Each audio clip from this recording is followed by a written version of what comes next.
I was born to hate Jews. It was part of my life. I never questioned it. I was not born in Iran or Syria. I was born in England. My parents moved there from Pakistan. Theirs was the typical immigrant story. Moved to the West in the hope of making a better life for themselves and their children. We were a devout Muslim family, but not extremist or radical in any way. We only wished the best for everyone. Everyone except the Jews. The Jews we believed were aliens living in stolen Muslim land, occupiers who were engaged in a genocide against the Palestinian people. Our hatred, therefore, was justified and righteous, and it made me and my friends vulnerable to the arguments of radical extremists. If the Jews were as evil as we had always believed, mustn't those who support them, Christians, Americans, and others in the West, be just as evil? Beginning in the 1990s, speakers and teachers at mosques and in schools began to endlessly repeat this theme. We were not Western, we were not British, we were Muslims, first and only. Our loyalty was to our religion and to our fellow Muslims. We owed nothing to the Western nations that welcomed us. As Westerners, they were our enemies. All of this had its desired effect. At least, it did on me. It changed the way that I saw the world. I began to see the suffering of Muslims, including in Britain, as the fault of Western imperialism. The West was at war with us, and the Jews controlled the West. My experience at university in Britain only enhanced my increasingly radical beliefs. Hating Israel was a badge of honor. Stage an anti-Israel, pro-Palestinian rally, and you were sure to draw a large, approving crowd. While at university, I decided the protests and propaganda against Israel were not enough.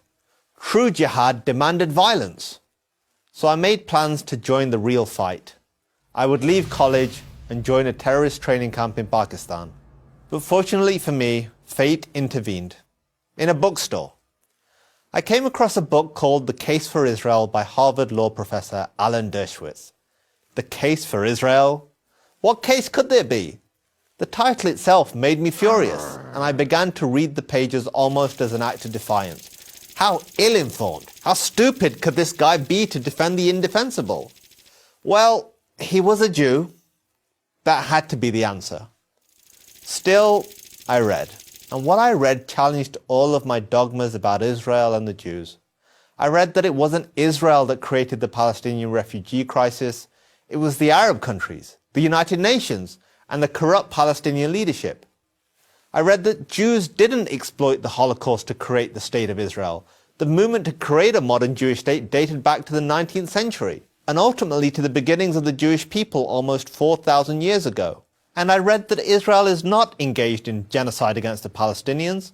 On the contrary, the Palestinian population has actually doubled in just 20 years. All this did was make me angrier. I needed to prove Dershowitz wrong, to see with my own eyes how racist and oppressive Israel really was. So I bought a plane ticket. I would travel to Israel, the home of my enemy. And that's when everything changed. Everything. What I saw with my own eyes was even more challenging than what Dershowitz had written. Instead of apartheid, I saw Muslims, Christians, and Jews coexisting. Instead of hate, I saw acceptance and even compassion. I saw a raucous, modern, liberal democracy, full of flaws, certainly, but fundamentally decent. I saw a country that wanted nothing more than to live in peace with its neighbors. I saw my hatred melting before my eyes. I knew right then what I had to do. Too many people on this planet are consumed with the same hatred that consumed me. They have been taught to despise the Jewish state.